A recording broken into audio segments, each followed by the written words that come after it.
The second wave has hit us. Please wear a mask and stay safe. Carry a sanitizer. Don't touch your face without using a sanitizer when you're outside. Thank you.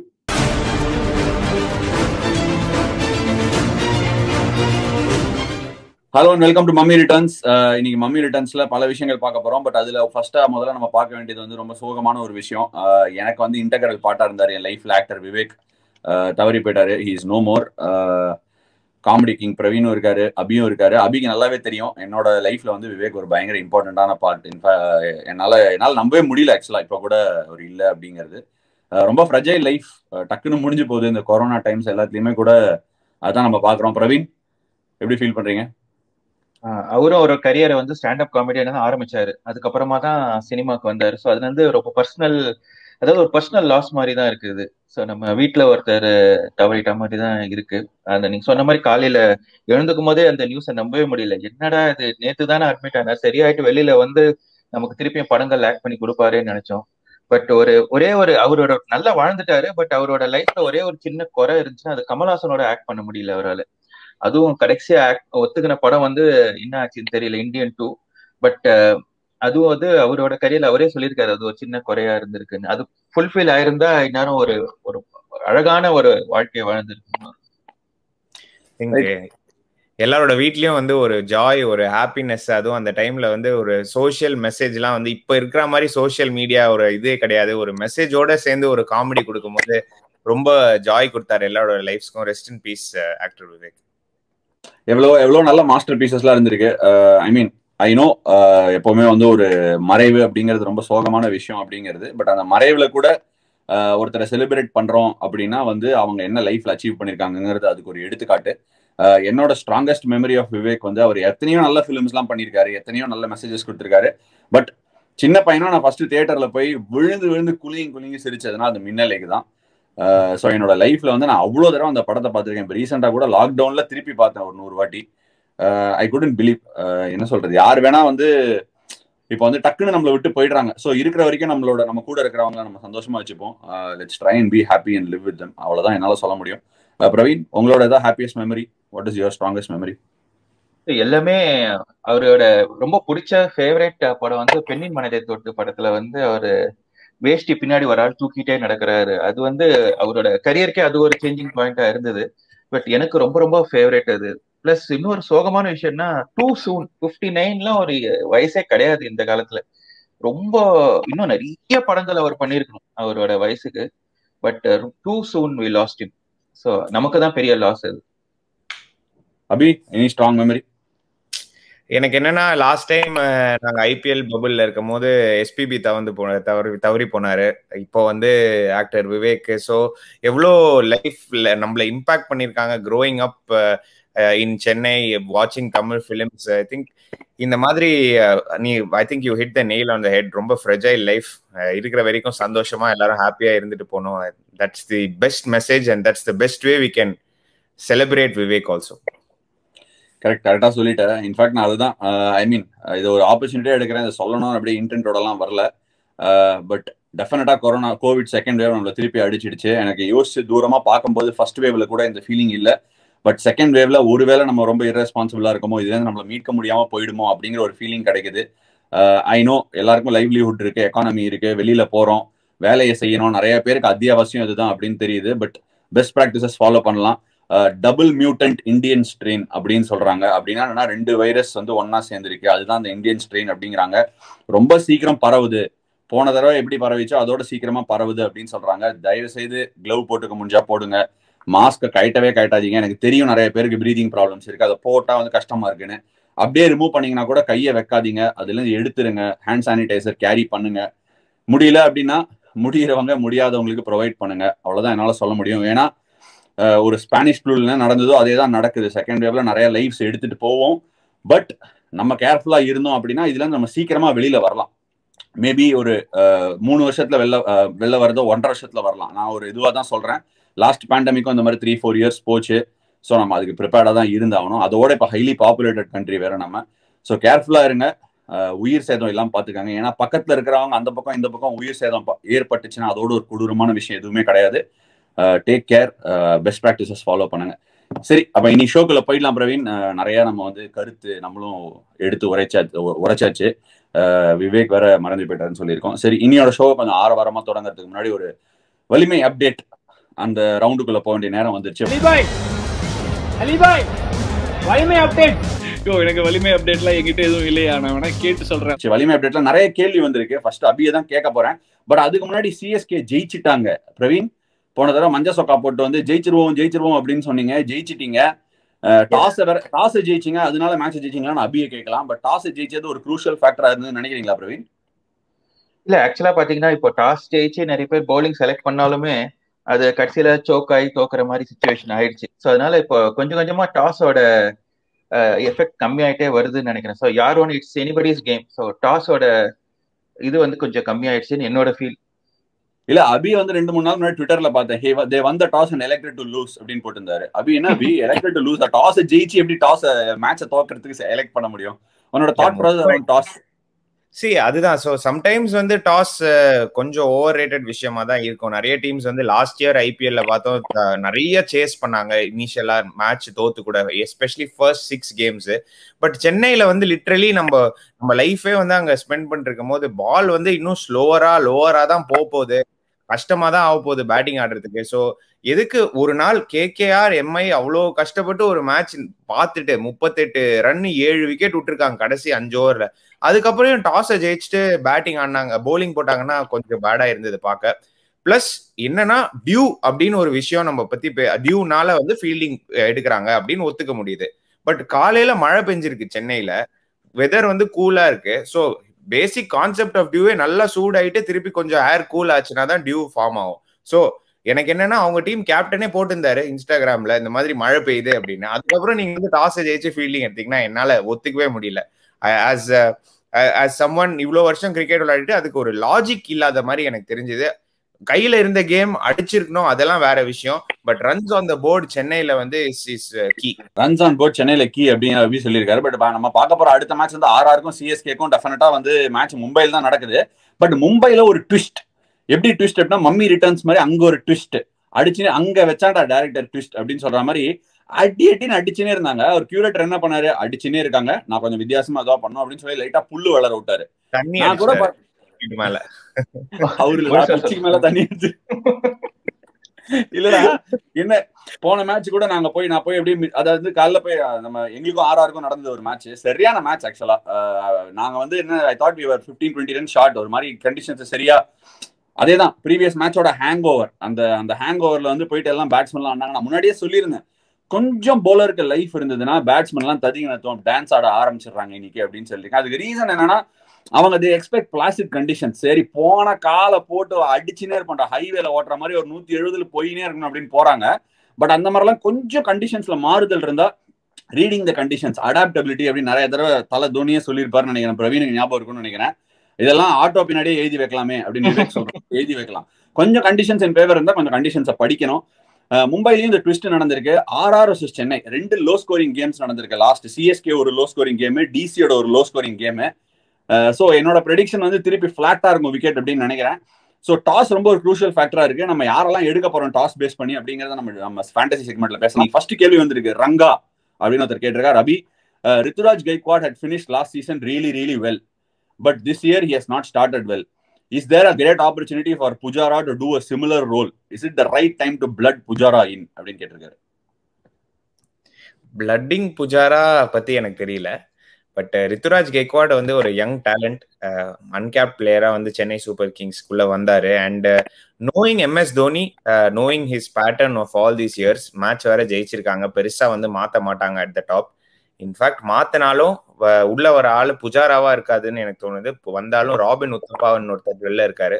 So வந்தாலும் at the top robin உத்தப்பாக்கு தான் chance. But 2 match கொடுத்துட்டு drop பண்ணுவாரா அப்படின்னு எனக்கு ரொம்ப டவுட்ஃபுல்லா இருக்குங்க. ஏன்னா ரித்துராஜ் கெய்க்வாட் வந்து has had a fantastic domestic season. அவர் டொமஸ்டிக் கிரிக்கெட்ல ரொம்ப நல்லா பண்ணியிருக்காரு. முஷ்டாக் அலில, விஜய் ஹசாரே ட்ராஃபில, இந்த மாதிரி டோர்னமெண்ட்ஸ்ல நல்லா பண்ணிட்டு வந்திருக்காரு. ஸோ அவருக்கு அந்த ஆப்பர்ச்சுனிட்டி அட் த டாப் கண்டிப்பாவே வந்து இன்னும் continue at least 1 or 2 more games கொடுப்பாரு தோனி. ஏன்னா எஸ்பெஷலி கேம் வந்து ஜெயிச்சிருக்காங்க. ஸோ ரித்துராஜை வந்து ரிப்ளேஸ் பண்ண மாட்டாங்க அட் த டாப். பர்ஃபெக்டா சொன்னார். அதாவது தோத்தாலே சேஞ்ச் பண்ண மாட்டாரு டீம் தோனி.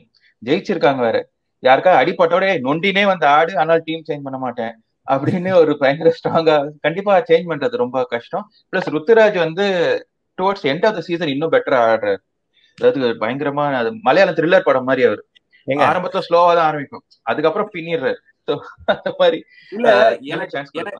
எனக்கு என்ன ஒண்ணு சர்ப்ரைசிங்கா இருக்குன்னா, மலையாள படம் அது ஓகே, பட் தமிழ் படத்தையும் நிறைய இடத்துல சொல்லியிருக்காங்க. நான் கேட்கணும்னு ஆசைப்படுவேன். நம்ம மேட்ச் ஃபேன்ஸ் எல்லாம் ஃபாலோ பண்றவங்க எல்லாம் தினமும் வேலைக்கு போறவங்க தான், யூஸ்வலா அவங்க ஆபீஸ் எல்லாம் போக தான் செய்வாங்க, அவங்களுக்கும் தொழில்லாம் இருக்கு. அவங்க எல்லாம் ஏன் யோசிக்கவே மாட்டேங்கிறவங்க? ஒரு 2 நாள், அதாவது அவங்க நல்லா பண்ணல அப்படின்னா சீட்டை கீழ்ச்சி கையில கொடுத்தா வீட்டுக்கு போறதுக்கு சந்தோஷப்படுவாங்களா? எதுக்கு ஒரு பிளேயரை மட்டும் வந்து கச்சாக் பண்ணி இன்னொரு பிளேயரை எடுத்துட்டு வர சொல்றதுக்கு அவ்வளவு சீக்கிரமா சொல்றாங்க, எஸ்பெஷலி வின் பண்ணிட்டு இருக்கும் போதுங்கிறது எனக்கு சம்டைம்ஸ் புரியாது. பட் அதுதான் இந்தியா மாதிரி ஒரு கண்ட்ரில, country of billion people, so வந்து ஆப்பர்ச்சுனிட்டிஸ் வந்து நிறைய பேர் இருக்கிறதுனால டக்குன்னு எல்லாரையும் கச்சாக் பண்ணணும்னு ஆசைப்படுறாங்க.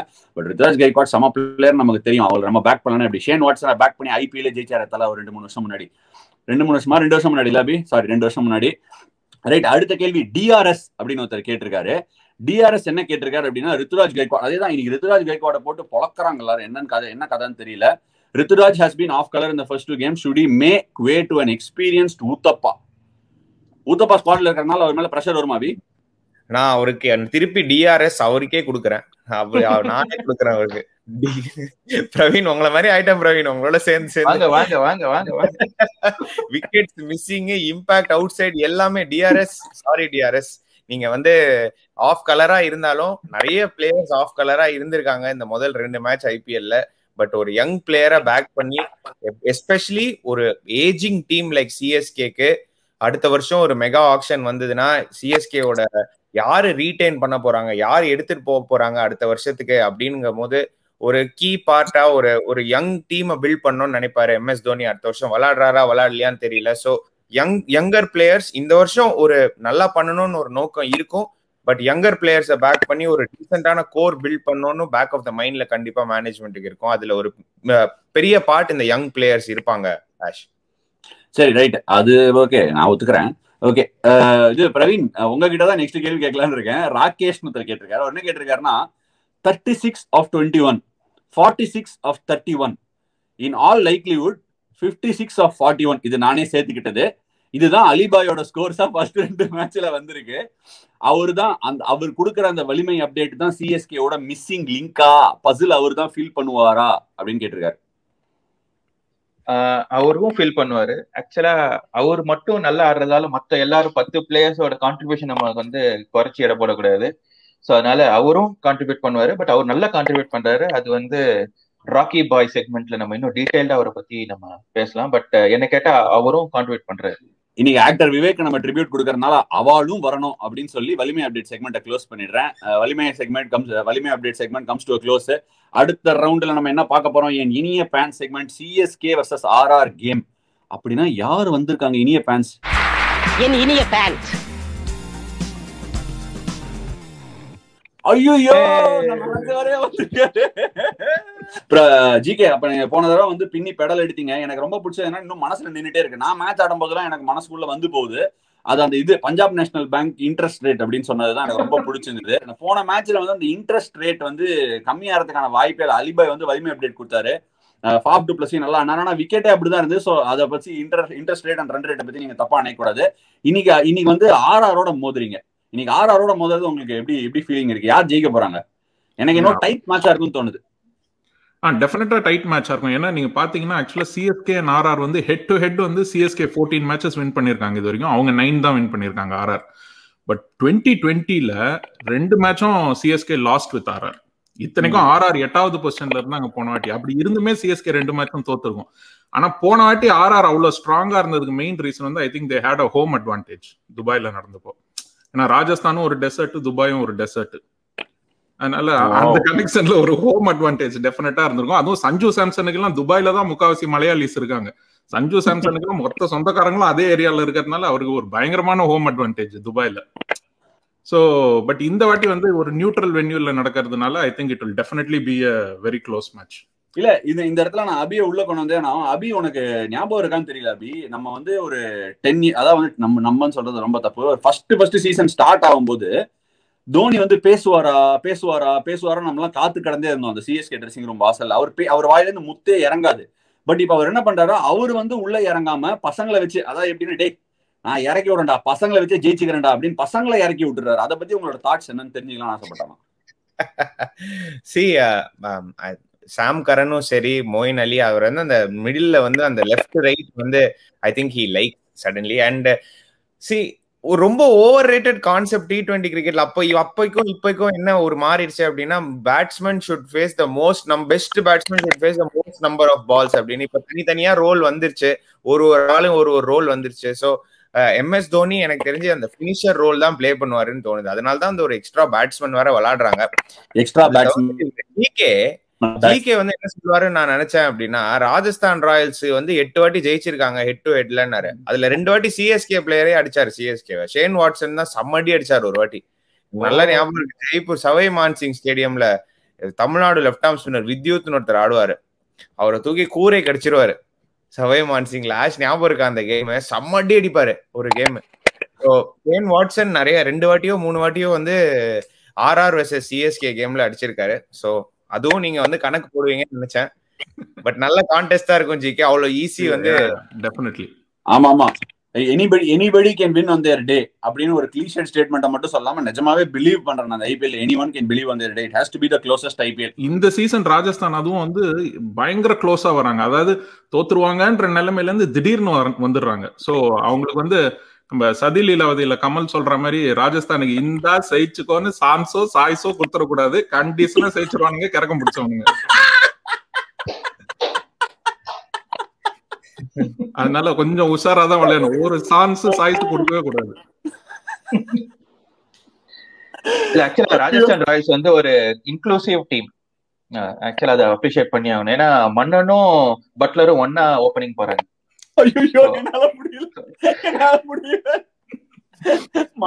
மன்னனும் சமத்துவம் பழகுறாங்க. அதானே பிரவீன் சொல்ல வரீங்க? சமத்துவம் பழகுறாங்க. ஓகே, அப்ப இனிய பேண்ட் செக்மெண்ட்ல ஜிகே வேற ஏதாவது வச்சிருக்கீங்களா சொல்றதுக்கு? வேற ஒண்ணு, அதான் RR மேட்ச்ல RR அடிச்சு RR ஏத்த போறோம் சிஎஸ்கே. அதனால இனிய பேண்ட் செக்மெண்ட்ல ஆஸ் யூசுவல் ஜிகே வந்து கலை கொடுத்துட்டாரு. Thank you so much for joining us GK. அவ்வளவு தூரம் டைம் டிஃபரன்ஸ் எல்லாம் மீறி வந்து தந்ததுக்கு தேங்க்ஸ். ஓகே, ஜிகே வந்துட்டு போயிட்டாரு. இனிய பேண்ட் செக்மெண்ட் ஆஸ் யூசுவல் வந்து ஹியூமரஸ் செக்மெண்டாவா தான் அமையுது. பிரவீன் கலக்கிட்டீங்க. அவங்க வந்து சமத்துவம் பழகுறாங்க, ஈக்குவாலிட்டி பழகுறாங்க அப்படின்னு சொல்லிருக்கீங்க. Super, nice. அப்ப அடுத்த செக்மெண்ட்டுக்குள்ள போக வேண்டிய நேரம் வந்துருச்சு. அடுத்த செக்மெண்ட் என்னன்னு உங்களுக்கே தெரியும்.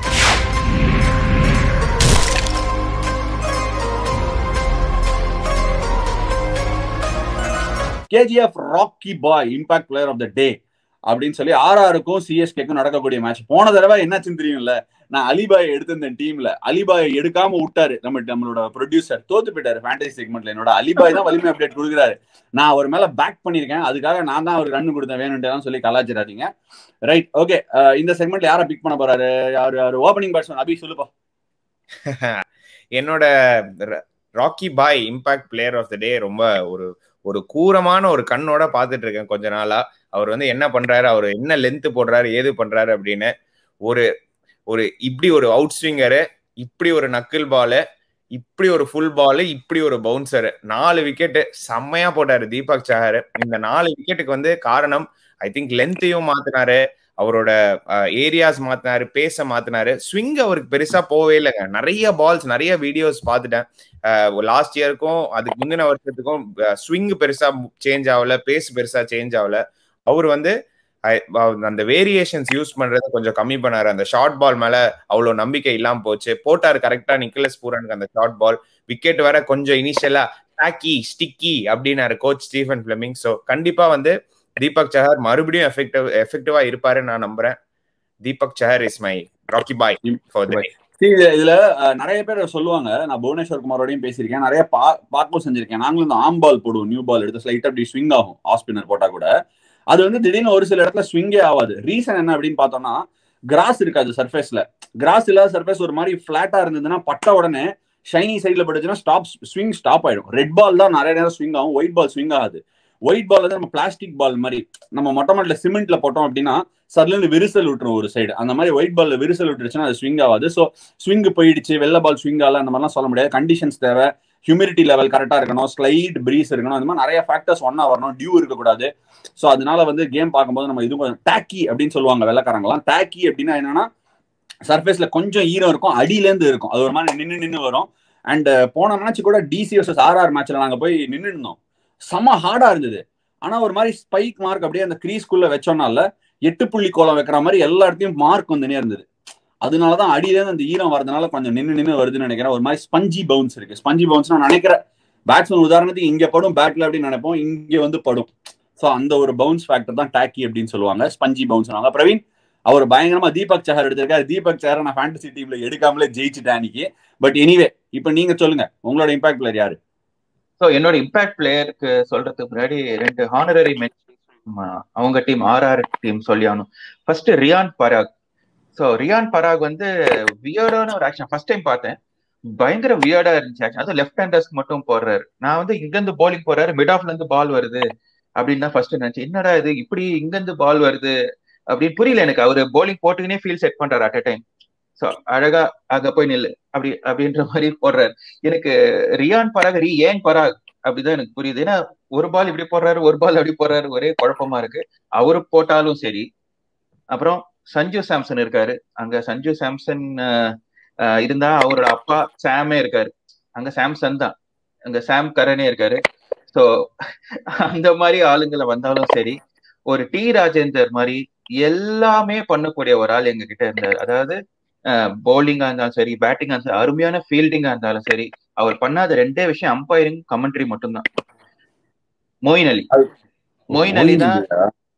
நீங்க கொடுத்த பில்டப் எல்லாம் பார்த்தா நீங்க வேற ஏதாவது சொல்ல போறீங்கன்னு நினைச்சேன், விட்டுட்டீங்க. மொயின் அலிக்கு வந்துட்டீங்க. அலிபாய். ஓகே. அலிபாய் அதாவது கிறிஸ் மாரிஸ் வந்தாலும் சரி, மாஸ்டர் படத்துல வர மாதிரி ஏகப்பட்ட லாரிஸ் வந்தாலும் சரி, மொயின் அலி கண்டிப்பா வில் கிவ் அலிமை அப்டேட். ஸோ மொயின் அலிமை அப்டேட் கண்டிப்பா வந்துடும் நமக்கு. ஐயோ போன மேட்ச் கூட என்ன ஷார்ட்ஸ் ஆனார்ல அபி, பயங்க அந்த silk and cover drives and pull பாக்குறதுக்கு செம்ம கிரேஸ்ஃபுல் பேட்ஸ்மேன். ஆனா அலிபாய் ரொம்ப நல்ல 2 விஷயத்துக்கு ஃபீல்டிங் வந்து ஒத்த கையில வந்து பிடிச்சாரு. ஃபீல்டிங் வந்து அது வந்து ரொம்ப அருமையான. அதெல்லாம் விடுங்க பிரவீன். 85 பாயிண்ட்ஸ் பின்னாடி இருந்த ஃபேண்டசி கேம்ல கப்புன்னு வந்து ஒரு ஷார்ட் பால போட்டு ஒரு விக்கெட் எடுத்தாரு. பேட்டிங்ல வந்து கபார்னு ஒரு 40 ரன்ஸ் வச்சு எனக்கு மேல தூக்கின்னு வந்தாரு. சரி எப்படியாவது இன்னைக்கு வந்து நம்ம ஈவன் ஸ்டீவன்ஸ் வந்துடலாம், ஒரு செகண்ட் பொசிஷனாவது வந்துடலாம் அப்படின்னு நினைச்சிருக்கும் போது ஃபர்ஸ்ட் பொசிஷன்ல கொண்டு போய் விட்டாரு. அதுக்காகவே அலிபாய்க்கு நான் கடமைப்பட்டிருக்கேன். என்ன பாய் நீங்க எவ்வளவு அடிச்சாலும் அடிங்க பாய், இந்த மாதிரி 2-3 நாள் எனக்கு ஜெயிச்சு கொடுங்க பாய். ஓகே பாய், போதும் பாய். அப்ப இந்த செக்மெண்ட்டை முடிவு கொண்டு வந்துடுறேன். அடுத்த செக்மெண்ட் வந்து நம்ம மாஸ்டர் பேட்டில் ஆஃப் த டே.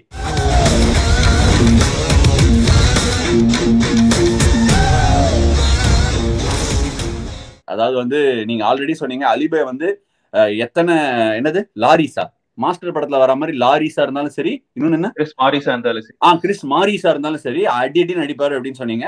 இந்த செக்மெண்ட்ல அவர் அந்த பேட்டில் ஃபீச்சர் ஆகாம இருப்பாரா இல்ல ஃபீச்சர் ஆவாரா அப்படின்னு தெரிஞ்சுக்கலாம். அபி ஃபீச்சர் ஆறாரா மாஸ்டர் பேட்டில் ஆஃப் தி டேல எங்கேயாவது? எனக்கு இன்ட்ரெஸ்டிங்கா இருக்கும் பார்க்க. ஏன்னா வந்து எனக்கு ரொம்ப பிடிச்ச, நான் வந்து ஃபாஸ்ட் பவுலர்ஸோடய போறேன். ஏன்னா மும்பைல வந்து அது ஒரு ஃபிளேவரா இருந்திருக்கு. என்னை ரொம்ப இம்ப்ரெஸ் பண்ணிருக்காரு ஒருத்தர், Chetan Sakariya. 2 left arm seamers ரொம்ப ரொம்ப இம்ப்ரெசிவா பவுலிங் போட்டாரு. பஞ்சாப் கிங்ஸோடயும் நல்லா போட்டாரு. போன கேமும் உங்களோடையும் ரொம்ப நல்லா ஆரம்பிச்சாரு. அவர் நல்லா போட்டதுனால உன்னட்கட்டும் இன்னொரு சைட்ல விக்கெட் எடுத்து கொடுத்தாரு. ஸோ ஐ திங்க் ஆர்ஆரை பொறுத்த வரைக்கும் அவர் வந்து அந்த இனிஷியலா பாலை வந்து உள்ள எடுத்துட்டு வர, உன்னட்கட்டுக்கு பெருசா ஸ்விங் ஆக மாட்டேங்குது இங்க வந்து அந்த கண்டிஷன். ஸோ நான் ரெண்டு செக்மெண்ட்லயுமே ஒரு மாதிரி ஸ்விங் பவுலர்ஸ் இந்தியன் பவுலர்ஸோட தான் போறேன். Sakariya versus Ruturaj Gaikwad, domestic players அந்த மாதிரி நான் போறேன். ஏன்னா எல்லாருமே வந்து அந்த பெரிய கீ பேட்டில்ஸ் வந்து பெரிய பிளேயர்ஸ், மாரிஸ் வெர்சஸ் ரெய்னா அப்படின்னு சொல்லலாம். பட் நீங்க எடுத்துட்டு வர போறீங்களா மாரிஸ் வெர்சஸ் ரெய்னா? எனக்கு தெரியாது. பட் எல்லாருமே அதை எடுத்துட்டு வரும்போது இந்த மாதிரி ஒரு ஐபிஎல்லோட ஒரு ஹைலைட்டே இதுதான், இந்த டொமெஸ்டிக் இந்தியன் பிளேயர்ஸ் எப்படி விளையாடுறாங்க, அன்கேப் பிளேயர்ஸ் எப்படி விளையாடுறாங்க அப்படின்னு. ஸோ இந்த பேட்டில் நான் பார்க்க ரொம்ப இன்ட்ரெஸ்டடா இருக்க போறேன். Sakariya versus Ruturaj Gaikwad. Domestic double delight அப்படின்னு சொல்லி சேத்தன் சக்காரியா வர்சஸ் ரித்துராஜ் கெய்க்வாடுக்கு ஒரு domestic battle of the day கொடுத்திருக்காரு. ஜேடி வர்சஸ் பவானி ரேஞ்சில் சொல்லியிருக்காரு. எனக்கு அபிக்கு எவ்வளவு ஒரு ஃபேசினேஷன் ஃபார் டொமஸ்டிக் கிரிக்கெட்ல அந்த ஹார்டா உழைச்சு மேல வந்து அபிக்கு அது அப்படி அப்படின்னு நரம்பெல்லாம் பொட்டச்சுன்னு ஒரு ரக்ஷகன் படத்துல வர மாதிரி. பிரவீன், எல்லாரும் மாரிஸ் வர்சஸ் ரெய்னா உங்களுக்கு யாரு மைனா அப்படின்னு சொல்லி உங்களோட பேட்டில் யாருன்னு சொல்லுங்க. இல்ல நான் 2 இன்னிங்ஸ்லயும் ஒரு மேட்ச் அப் பண்ண போறேன். இவர் 2 கொடுக்க போறாரு, சொல்லுங்க. இல்ல 2 இன்னிங்ஸ்லயும் பண்ணணும்ல. இல்ல மாரிஸ் வெர்சஸ் ரெய்னா சொல்லக்கூடாது, ஏன்னா நான் சொல்லிட்டேன். இல்ல அது சொல்லல. சரி சொல்லக்கூடாது. நான் உன்னட்கட் வெர்சஸ் ரெய்னா சொல்றேன். உன்னட்கட் வெர்சஸ் ரெய்னா. உன்னட்கட் நல்லா இல்ல இப்ப இந்த மாஸ்டர் பேட்டில் ஆஃப் தி டேல யார் ஜெயிக்கிறாங்கன்னு சொல்லணும். அபி கிட்ட, Abhi on the spot, Chetan Sakariya versus Gaikwad யார் ஜெயிக்க போறாங்க? நான் சக்காரியா ஜெயிக்க போறாருன்னு சொல்றேன். ஓகே ரைட், நீங்க சொல்லுங்க யார் ஜெயிக்க போறாங்க. அதுலயே நான் சொல்லிடுறேன். உணர்கட் நல்லா போட்டாரு. ஆனா அந்த உணர்கட்டை பொலந்து கட்டி அவர் புத்தூர் கட்டு வைக்க போறது சுரேஷ் ரெய்னா. ஓகே, அந்த பேட்டில சுரேஷ் ரெய்னா ஜெயிக்க போறாங்க. இது ஒரு இன்னிங்ஸ்ல. இன்னொரு இன்னிங்ஸ்ல வந்து மில்லர் வர்சஸ் ஜடேஜா. மில்லர் வந்து மேட்சை எவ்வளவு த்ரில்லர் ஆக்கினாலும் அவரோட விக்கெட் எடுக்க போது இங்க கில்லர் ஜடேஜா. வாவ், சத்தியமா சொல்றேன் பிரவீன், நிஜமா வந்து இந்த மேட்ச் அப் நான் வந்து யோசிச்சிருக்க கூட மாட்டேன். ஆனா நீங்க யோசிச்சு நீங்க எடுத்துட்டு வந்திருக்கீங்க மில்லர் வர்சஸ் ஜடேஜா அப்படின்னு. ஜெனுவினா நான் MS தோனி வந்து மில்லருக்கு அகைன்ஸ்டா போலிங் கொடுப்பாராலே டவுட்டா இருக்கா. ஆனா இது மட்டும் இதுதான் நான் சொல்ல வந்தேன். அதாவது இந்த master match up of the டேல இது ஆக்சுவலி மில்லர் வர்சஸ் ஜடேஜா நடக்கக்கூடிய மேட்ச் அப்ப கெடுக்கக்கூடிய ஒரே ஆள் தோனி தான். கண்டிப்பா கெடுத்துருவாருங்கிற நம்பிக்கையோட மில்லர் வர்சஸ் ஜடேஜா இந்த பேட்ல நடக்கவே விடாம கெடுக்க போறது தோனி அப்படின்னு நான் சொல்லி இந்த ஷோ நிறைய கொண்டு வரேன். இந்த பேட்டில் நடக்கவே நடக்காது, அணில் அல்லா நடக்கலாம் அப்படின்னு சொல்லி முடிவு கொண்டு வரேன். அப்படி நடக்குமா? பெட் வச்சுக்கலாமா? ஒருவேளை நடந்துருமோ? இல்ல, இது எனக்கு ஏதோ கண்டிப்பா தோணுது. அவர் வந்து அப்படியே இங்கேருந்து அப்படியே எடுத்து கொடுத்துருக்காரு அப்படியே ஞான. மில்லர் வர்சஸ் ஜடேஜா, ஜடேஜா ஜெயிச்சிட்டாருன்னு வச்சுக்கோ. யார் ஜெயிப்பாரு அதை சொல்லுங்க. ஆமா, ஜடேஜா எப்பவுமே CSK தான். அதுல மஞ்சா சட்டை போட்டு வந்திருக்காரு. இன்ஃபேக்ட் வந்து போன தடவை வந்து நம்ம நல்லா அடுத்த செக்மெண்ட் ஃபேண்டசி செக்மெண்ட் போக போறோம். ஆனா எல்லாரும் கேட்டிருந்தாங்க, என்னடா சும்மா நீங்க CSK மேட்சுக்கு வந்து தலை தோனி எடுக்காம என்னடா பண்றீங்க அப்படின்னு கேட்டிருக்காங்க. இன்னைக்கா யாராவது எடுக்கிறோமான்னு பாத்துடலாம்.